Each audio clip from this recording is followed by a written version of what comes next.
en los aspectos que hicieron posible que la dictadura dure 12 años, Claro. y tratar de salir de lo más conocido, aunque no lo menos importante, que son los aspectos represivos Sí, y ni hablar, las claro. prácticas criminales del Estado, sino concentrarme más en las políticas y las estrategias que se buscaron para poder gobernar durante todo ese tiempo y las respuestas que tuvieron. Es Y cierto, para porque eso, es muy loco eso que vos decís, ¿no? Porque es interesante, porque duró 12 años la dictadura, ¿no? No fue una cosa que duró un ratito, ¿no?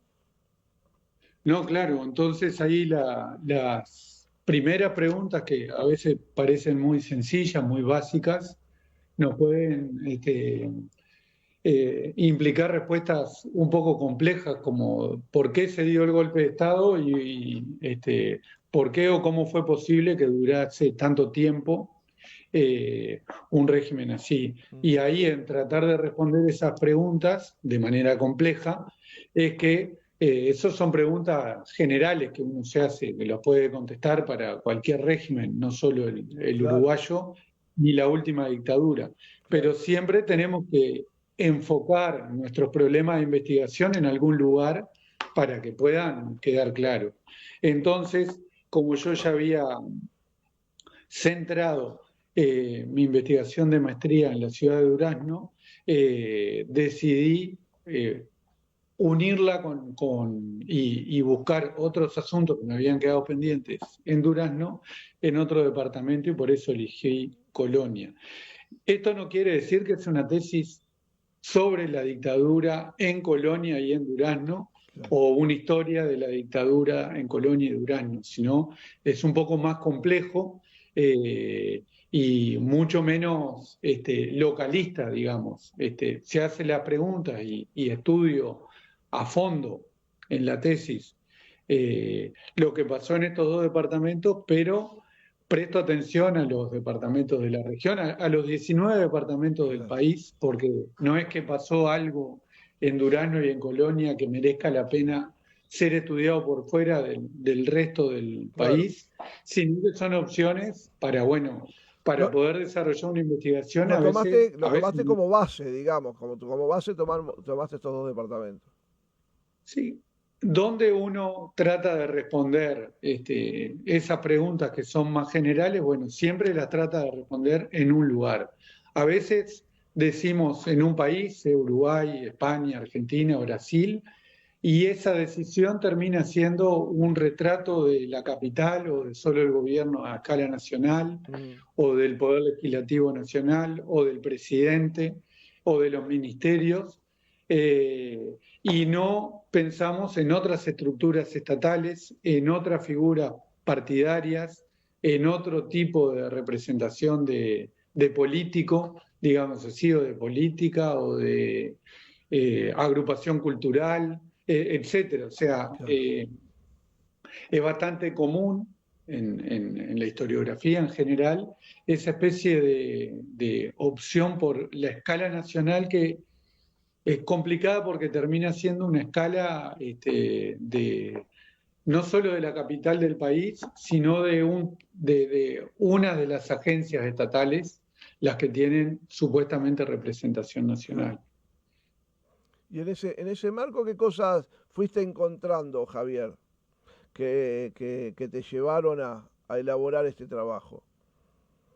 Bueno, muchísimo. Las investigaciones públicas duran mucho tiempo.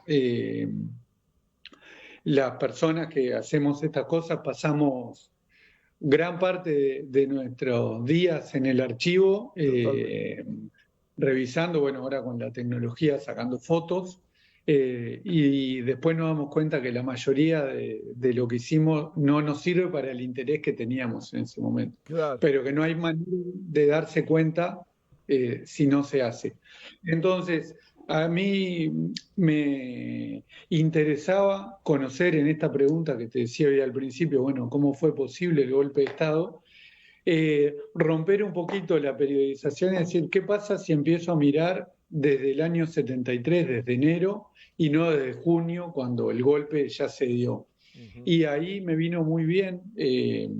Yo ya conocía que había pasado en Durazno, en ese periodo, en el gobierno departamental y en la ciudad, pero no en Colonia. Y bueno, y en Colonia me encontré con una documentación sumamente rica, porque Colonia es ampliamente diversa y a diferencia de Durazno, tiene varias ciudades importantes con periódicos prácticamente centenarios. En Carmelo lo saben muy bien, en Nueva Palmira también, bueno, y en la zona donde vivo yo también. Entonces, ¿Tú de dónde hay sos? ese ¿De dónde tipo de... sos?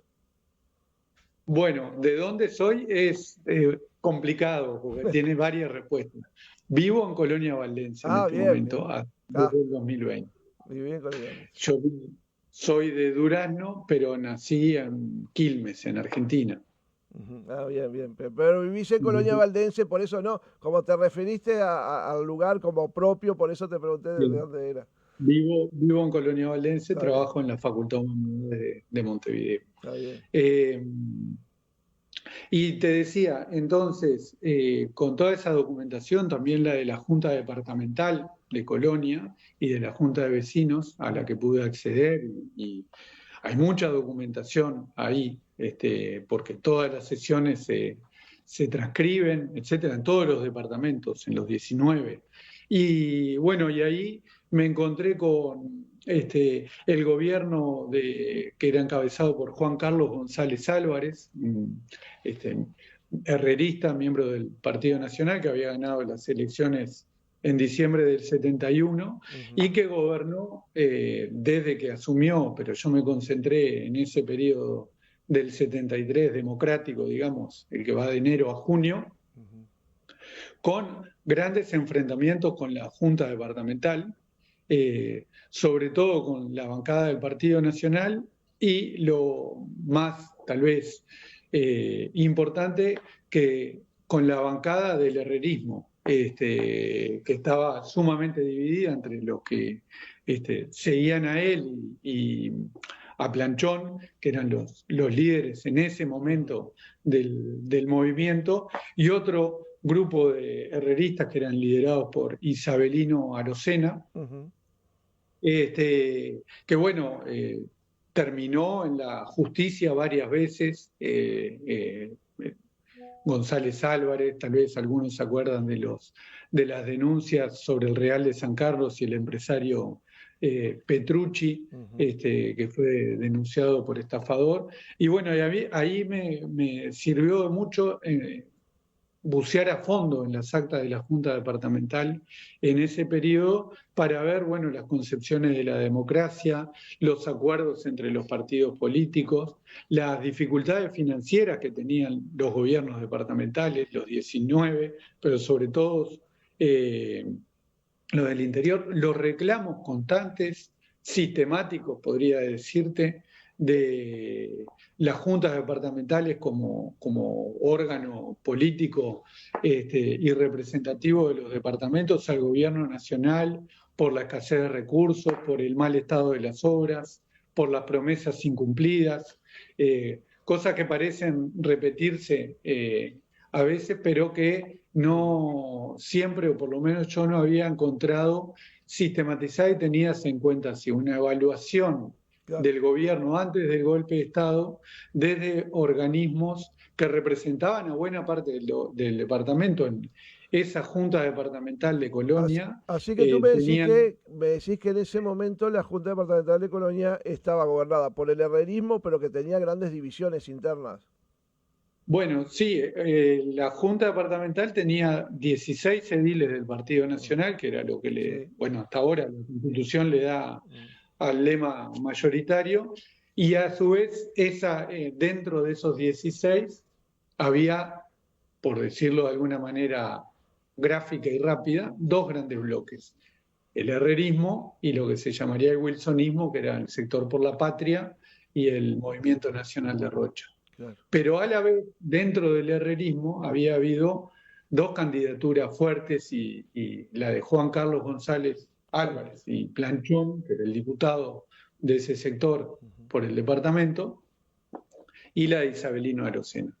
Después la bancada colorada estaba integrada por ediles pachequistas de la Unión Nacional Reeleccionista y también de kirchnistas, Claro. y había tres del Frente Amplio.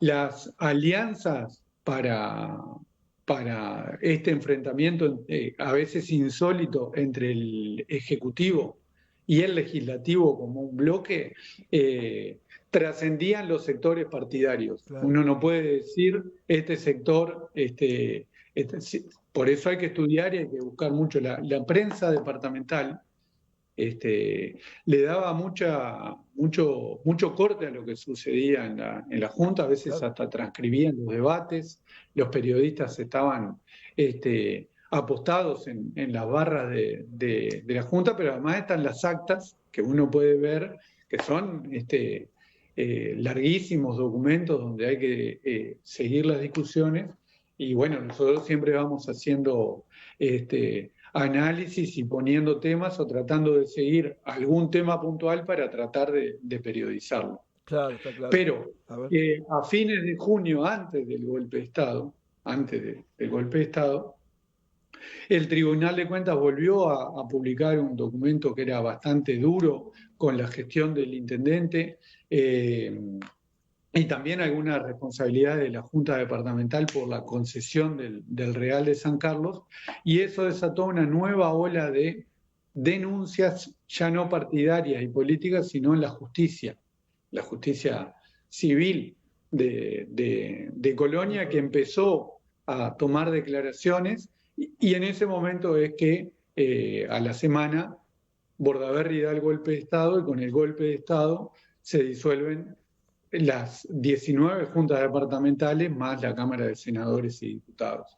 Y ahí es como hay un tiempo donde todos los intendentes, salvo el de Rocha, que renunció inmediatamente, que se llamaba Mario Amaral con sus suplentes, gobernaron sin ningún control legislativo, igual que Bordaberry, digamos, hasta que se instalaron las juntas de vecinos en agosto de 1973. O sea que desde junio a agosto hubo ahí un... ¿Será que te termino? El tema en la justicia de González Álvarez, por lo menos, desapareció de la prensa, aunque, por ejemplo, el periódico Claridad de Juan Lacase, que fue uno de los que pude acceder y ver con sistematicidad, siguió la gestión y siguió denunciando la gestión de González Álvarez, ahora sin junta departamental.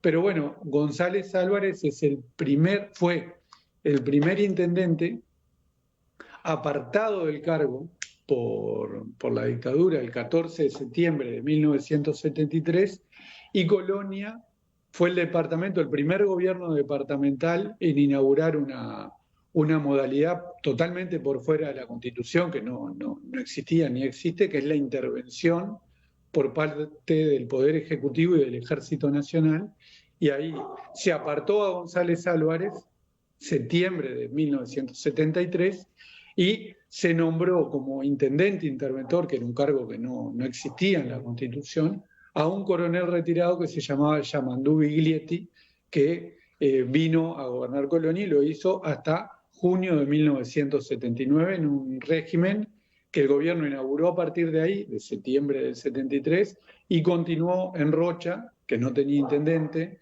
en Maldonado al poquito tiempo, y así sucesivamente en distintos departamentos. Mirá qué interesante.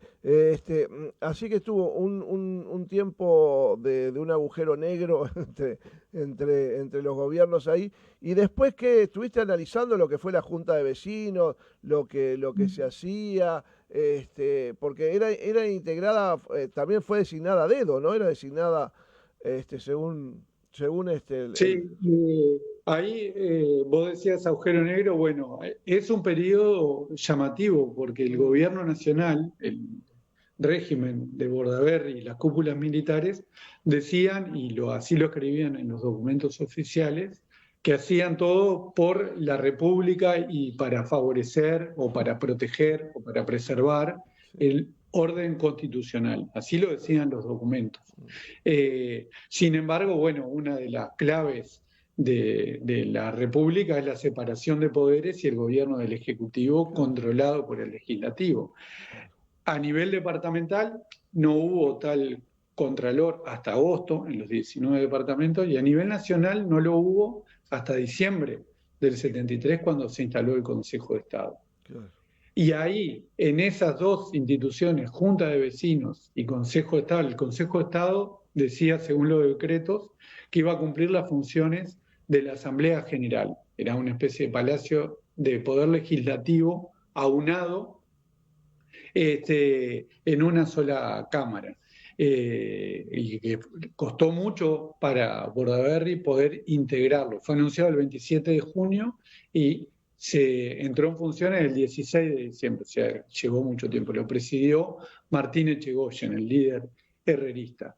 Y en los departamentos fue anterior, con el apoyo de los intendentes que quedaron en el cargo. Rápidamente para este tiempo, en agosto, cada intendente, junto a cada jefe de policía departamental, que desde 1972 eran coroneles en todos los departamentos, y lo siguieron siendo después, designaron vecinos, así ese es el concepto, para que integraran la Junta de Vecinos, que era un órgano tampoco previsto en la Constitución, con una integración que iba en contra de lo que decía la Constitución, que era que los miembros del legislativo de cada departamento tenían que ser electos en las mismas elecciones que el intendente.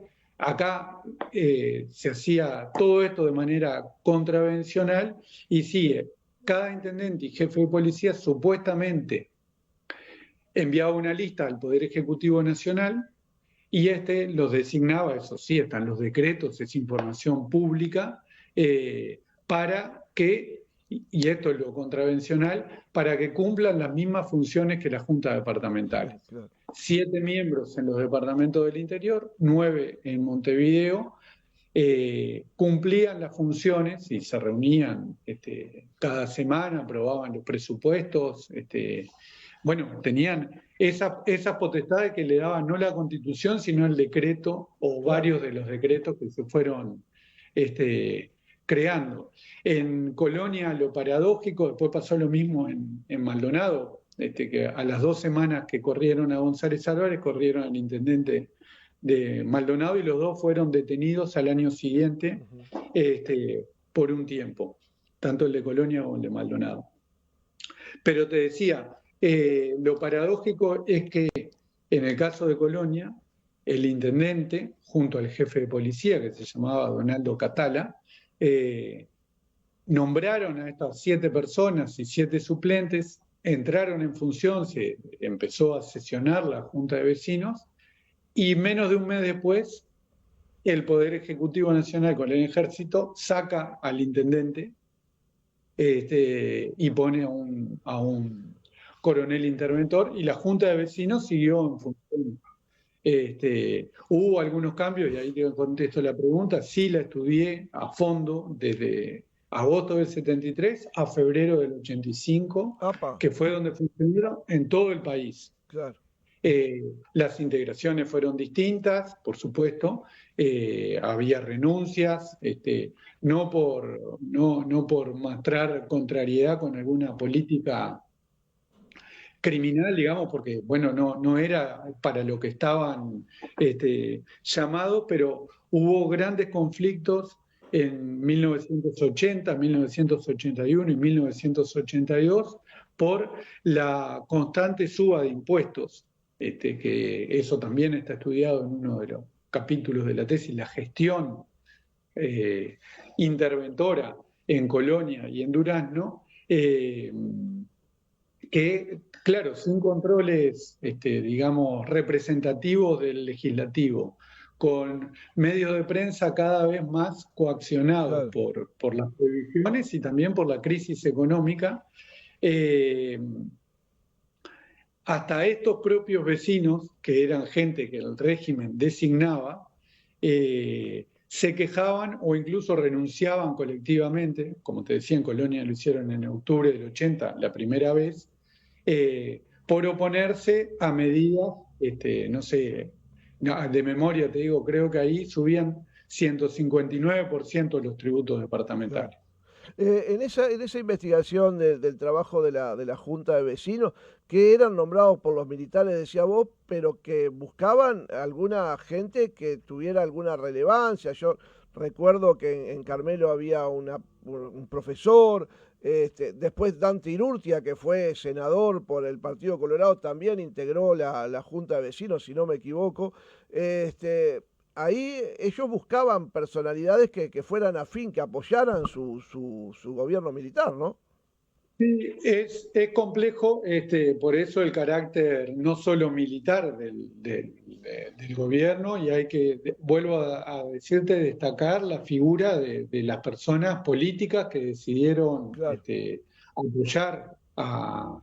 Es realmente un factor a explicar y yo me dedico a trabajarlo, cómo y por qué 18 intendentes electos en el mismo momento que los ediles aceptaron gobernar sin juntas departamentales, hicieron todo lo posible para que la junta de vecinos se instalen y el gobierno pueda tener una institucionalidad claro. dictatorial vigente y apoyaron varias medidas tributarias porque constitucionalmente el Poder Ejecutivo Nacional no tiene nada que decirle a los gobiernos departamentales. Claro. Entonces, todo eso hay que trabajarlo. Y en cuanto a las integraciones, ahí hay que tener cuidado con la documentación porque los decretos dicen, de acuerdo a las normas constitucionales vigentes, fueron nombrados o entraron en funciones tales vecinos. Y las normas o los artículos constitucionales referidos eran que sean, por ejemplo, ciudadanos uruguayos que tengan más de 25 años, etcétera. Lo que obviaba ese tipo de decreto era que las personas que integran los legislativos tienen que salir de una elección democrática y libre. ¿Se entiende a lo que voy? Claro, Entonces, claro. el Le faltó decreto ese decía pequeño una cosa, detalle para nombrarlo. claro, constitucional, bueno, cumplía con algunos, edad, lugar de Claro, residencia, y no cumplía con varios otros. Después, ¿quiénes eran estas personas? Sí, eso ya está estudiado, salió un adelanto de mi tesis en un libro que coordinaron Magdalena Broquetas y Gerardo Caetano sobre las derechas en Uruguay. sí, Eran personas que en los departamentos, en los 19, eran consideradas buenos vecinos, de ahí el nombre, y los decretos dicen que por sus actividades, trayectorias y calidad moral iban a desempeñar una gran función, o sea, había una idea de que la democracia no funcionaba bien, de que el Parlamento no funcionaba bien. Esa idea era de Bordaberry y era compartida por buena parte de la sociedad. Si no, no se explica un golpe de Estado y que vayan cayendo las instituciones en todo el país. saquemos Entonces, políticos, pongamos gente normal, digamos, pensaron ellos, ¿no? claro, se insistía mucho, Bordaberry insistía mucho, algunos militares y algunos propios vecinos, de decir que eran personas que no tenían militancia partidaria. Porque lo político, sobre todo por Bordaberry, que era netamente un político que había sido diputado por el Partido Nacional, ministro por el Partido Colorado, electo presidente por un partido, él después del golpe de Estado negaba sistemáticamente su identidad como político. Exacto. Y también lo hacía en su propio régimen. Político era visto como el corrupto, el ineficaz, el que no servía para nada. Entonces empiezan a nombrar o a invitar, porque hay varios, en Colonia yo no encontré, pero por un problema de documentación, calculo yo, que no pude acceder a documentos de policía y de inteligencia, pero sí en otros departamentos, personas que eran invitadas a integrar la Junta de Vecinos y que decían que no, y que decían que no públicamente y sacaban un comunicado en la prensa diciendo no es que no quiera mi país o no quiera el desarrollo, pero creo que por mis ideas civilistas o por lo que dice mi partido no puedo aceptar este cargo. Claro. Sin embargo, desde el 14 de junio al 18 de junio de 1973, las 19 juntas de vecinos del país empezaron a funcionar y cada una tenía 7 titulares más 7 suplentes, y la de Montevideo 9 y 9. O sea que sí lograron tener personas dispuestas y que, pese a lo que decía el decreto, todos los decretos están en la web del INPO, no es información, Secreto. no estoy contando ningún chisme, Claro, digamos. Eso está no solo en la prensa del momento, sino es documentación oficial. tal cual. La mayoría de las personas tenían militancia partidaria, integraban listas electorales en el 66, en el 71, la integraron en el 82, en el 84, pero asumían con otras calidades. Por ejemplo, el presidente de la Junta de Vecinos de Colonia fue un médico y profesor muy reconocido de Nueva Helvecia y de Colonia, Arnoldo Carlen, que estuvo hasta 1980 en el cargo. Irurtia, que vos lo nombraste hoy, estuvo como suplente y después fue suplente de Alfonso Greising en el Consejo de Estado a partir de agosto de 1981. Exacto. Incluso las integraciones de la Junta de Vecinos de Colonia, no de todos los departamentos, en la web de la Junta Departamental de Colonia figura porque eso es algo oficial y yo lo aclaro mucho en mi primer libro, lo aclaro en el capítulo del segundo y lo aclaro en la tesis y lo aclaro en todos lados. Eso te iba a Que esta preguntar, ¿te costó mucho llegar a los archivos, a los digo, porque son desde hace 50, 60 años? ¿Encontraste documentación? ¿Pudiste acceder fácilmente? Supongo que no, porque es un trabajo terrible, pero en algunos lugares debe haber mucha documentación todavía, ¿no? Sí, ¿para qué quiero ir con la aclaración que te decía, que no te dije cuál era? Dale. Que estas personas, que fueron centenares en todo el país, hayan decidido integrar estos organismos u otros a nivel nacional e incluso a nivel internacional, no quiere decir que estuviesen de acuerdo con las políticas criminales del régimen, que no fuesen. Omar Moreira, por ejemplo, te pongo un ejemplo cortito, el escritor. Sí, claro, querido Omar Moreira, historiador. Pasaba esto, él estando perseguido primero, destituido después, escribía en el periódico Helvecia, que sigue saliendo, cuyo director en aquel momento, en la época de la dictadura, y sobre todo en los primeros años, era uno de los sostenes periodísticos del régimen. Sin embargo, Moreira podía escribir ahí, publicaba los adelantos de sus libros, tenía hasta polémicas históricas o literarias en sus páginas. O sea, que las personas también son contradictorias y que él dice en uno de sus libros sobre Carlen, era un gran vecino que cometió un error político. Claro. ¿Se entiende lo que voy? Al prestar su nombre, su prestigio, o al creer que era lo que tenía que hacer, apoyar en ese momento al régimen porque lo veía en crisis. Pero eso no quiere decir, vuelvo a repetir, que fuesen personas que estuviesen de acuerdo con la tortura, la desaparición, porque a veces se confunden, claro, los niveles de responsabilidad, y una cosa eran las personas que tomaban las decisiones y que dirigían el país, y otra a quienes simpatizaban, le ayudaban o incluso integraron este tipo de organismos. No es ni para sacarle responsabilidad, pero tampoco para adjudicarle todo el combo, digamos así, que tiene la dictadura, y hay que ser muy cuidadoso. No, hay que ponerse en el contexto de la época y también no hay que entender el contexto de la época para poder comprender por qué una persona tomaba esas decisiones en ese momento. Eso es real. Los historiadores lo que hacemos es tratar de comprender o aportar herramientas para comprender, no para justificar ni para decir esto fue así de alguna manera. Y para eso necesitamos documentación, que era la otra pregunta.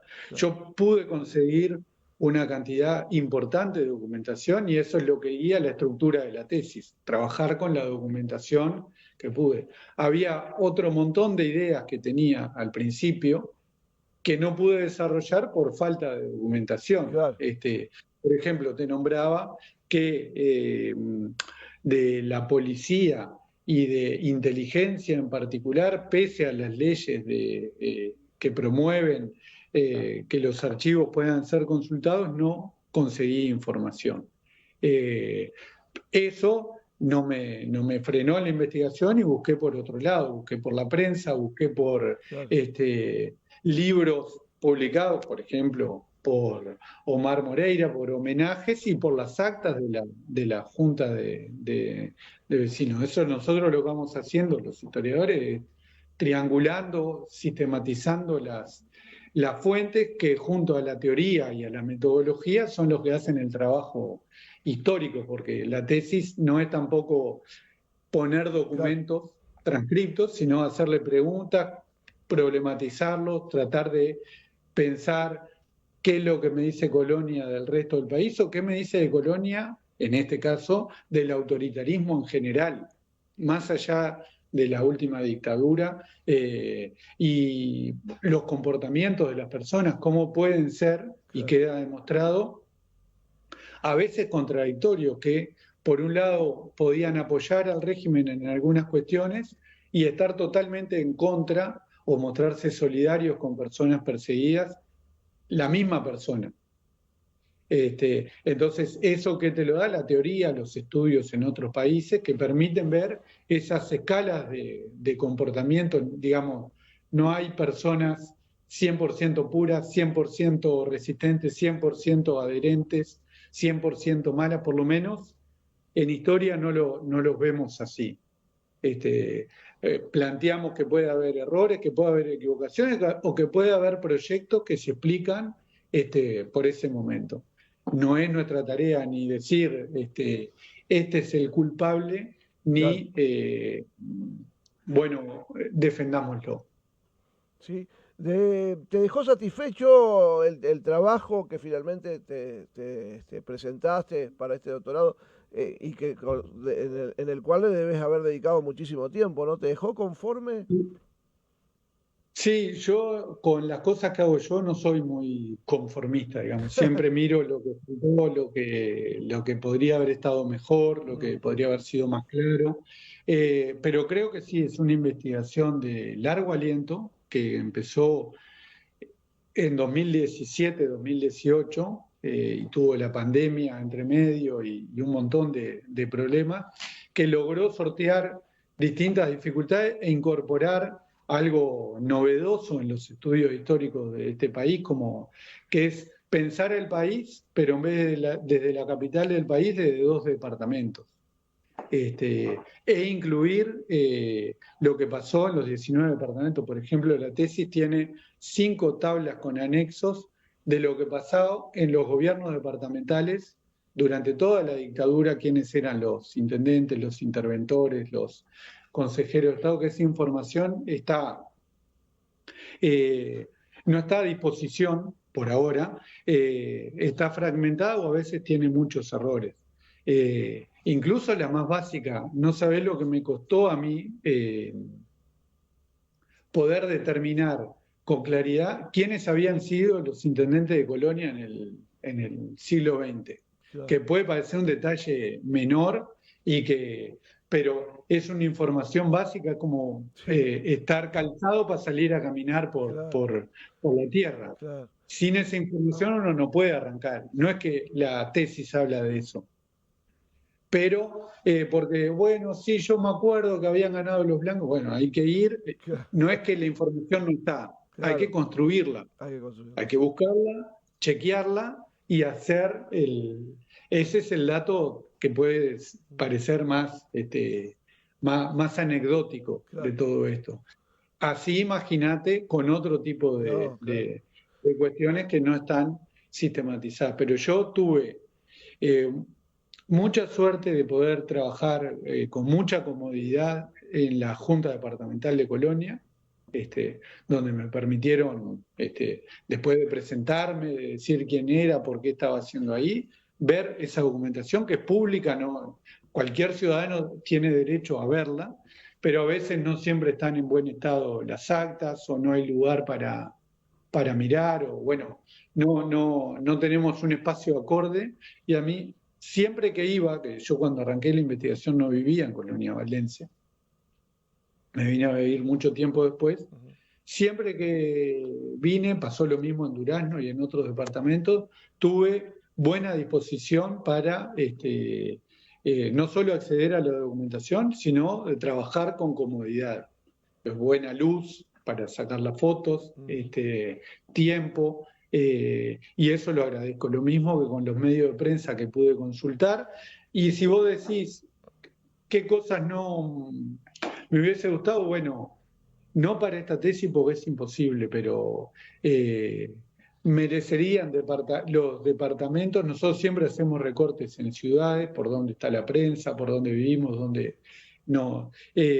Poder incorporar otros departamentos u otras regiones pero para eso se necesita, me lo preguntaron en la defensa de la tesis, ¿qué se necesitaba? Y yo le dije que se necesitaba, bueno, además de ganas de hacerlo, financiación, Claro. o sea, poder acceder a becas, poder acceder, Claro. porque Archivos policiales a no mí, pudiste acceder, ¿no? En el departamento de Colonia, eso no pudiste. no, eso está todo centralizado se hace un trámite de pedido, acceso a la información pública en el Ministerio del Interior. Yo lo hice durante el año 2019.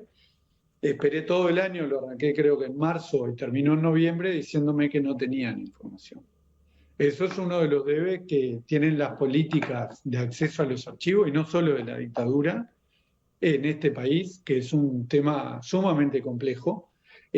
Vos hoy me decías, si tuve dificultades, bueno, hay juntas locales que no tienen los archivos o porque se inundaron, o porque hay ratas, o porque no se sabe qué pasó Claro. con esas actas. Y hay otras que sí, porque claro, los papeles ocupan espacio, hay que cuidarlos, hay que protegerlos de los roedores, de la humedad, implica gastos, visto desde un punto de vista contable. Entonces, por lo general, se pierden muchísimos. Por suerte nos queda la prensa, nos quedan otras instituciones. Por ejemplo, yo trabajé mucho con la iglesia valdense, que tiene... Ajá. Después no la usé, no las incorporé a la tesis. Después de verlas, sistematizarlas, leerlas, quedaron por fuera de la tesis. Pero eso es parte del trabajo. Vivimos desechando información porque no cuadra en el tipo de investigación que estamos haciendo. Claro. ¿Por dónde Es un sigue trabajo tu trabajo? importante. ¿Pensás seguir investigando sobre archivos y esta época? Porque es una época en la cual todavía tenemos muchas preguntas, o falta todavía mucha información, o nos falta todavía cerrar ese rompecabezas de esta etapa, sobre todo lo departamental, ¿no? ¿Qué hacían las comunidades en aquellas épocas? Sí, es mi trabajo ser docente e investigador, así que tengo que seguir Sí, hay que trabajando seguir, claro. en esto. Me gustaría en algunas cuestiones poder leer más a colegas, o sea, que haya más investigaciones de este tipo, que puedan corregir aspectos o iluminar aspectos que yo no vi, que yo omití sin querer Claro. o porque no me dio la capacidad. Pero a mí sí me interesa este tipo de investigación, no solo con la dictadura, sino de mirar las realidades nacionales no siempre desde el mismo lugar, Está bien. sino preocuparse por otros sujetos, por ejemplo, hay todo un capítulo en la tesis dedicado a una serie de medios de comunicación que salían en Colonia y Durazno. No pude mirar lo de Carmelo y Nueva Palmira porque no entraba en el capítulo. Uno tiene que recortar y decir, bueno, esto queda para otro lado porque tiene que ser coherente, o si no hacer una tesis de 1000 páginas que no va a ser aprobada por Claro. larga. Claro. Entonces tenemos que hacer recortes. Pero la Organización de la Prensa del Interior, que es una organización centenaria casi, sumamente importante que está presente no hay un solo trabajo académico sobre, no durante la dictadura, sobre ningún periodo. Entonces, ahí imagínate la cantidad de diversidad, la cantidad de proyectos que a uno se le pueden ocurrir solamente pensando en lo que te acabo de decir. Claro. Y si querés sacar la dictadura de por medio, pensemos en quienes leen, cómo se financian, la cantidad de periódicos que había, podemos pensar de cómo la gente leía, cómo la gente dejó de leer ciertos medios, en fin. Y eso no es una preocupación solo para las personas que vivimos fuera de Montevideo, eso es un tema importante sobre la prensa en general y sobre los territorios en particular. Ese es uno de tantos ejemplos de lo que la tesis va tirando especies de anzuelos, Claro. de miguitas de pan, para decir, bueno, podría ir por acá, después podremos debatir, llegar a conclusiones distintas, tener enfoques distintos, pero sí ir acumulando. Colonia tiene una serie de investigaciones importantes, académicas y no académicas. Pienso en Stephanie Jorsin, que está por terminar su maestría y trabaja sobre el movimiento estudiantil en Colonia. Pienso en Sebastián Rivero, que Claro. ya ha terminado sus investigaciones anteriores al periodo reciente. Pienso en Francisco Abella, antropólogo, que ha trabajado, y me estoy olvidando de varias personas más. Pero se necesita seguir, acumular y que, por supuesto, y que la gente lo conozca. Por eso, cuando tú me invitaste a participar, dije que sí, porque para eso trabajamos, para que la gente pueda conocer nuestras investigaciones. Porque si no, no tiene sentido que quede aprobada la tesis Tal cual. y termine ahí. Javier Correa Morales, historiador, creador, bueno, de esta tesis de esta investigación sobre la dictadura, con base en Colonia y Durazno y con muchas cosas interesantes para conversar. La verdad que ha sido un gusto. Felicitaciones por el trabajo y bueno, esperamos que lo sigas aportando alguna cosa más desde el punto de vista de la historia reciente. Muchísimas gracias, Javier. Sí, voy a seguir. En algún momento voy a convertir todo este mamotreto en libro, ¿Cómo no? y bueno, Estaremos ahí para estaremos. difundirlo a la orden. Bueno, muchísimas gracias por tu A- llamado. Abrazo, buena jornada, gracias a ti. Bien, de esta forma entonces hablábamos con el historiador Javier García Morales sobre esta tesis sobre la dictadura en los departamentos de Colonia y Durazno, con base en los departamentos de Colonia y Durazno. Hay algunas cositas, yo que sé, a mí me deja, son cosas que uno después la va pensando, ¿no? Pero el tema de disculpar a la gente que participó de ese periodo militar como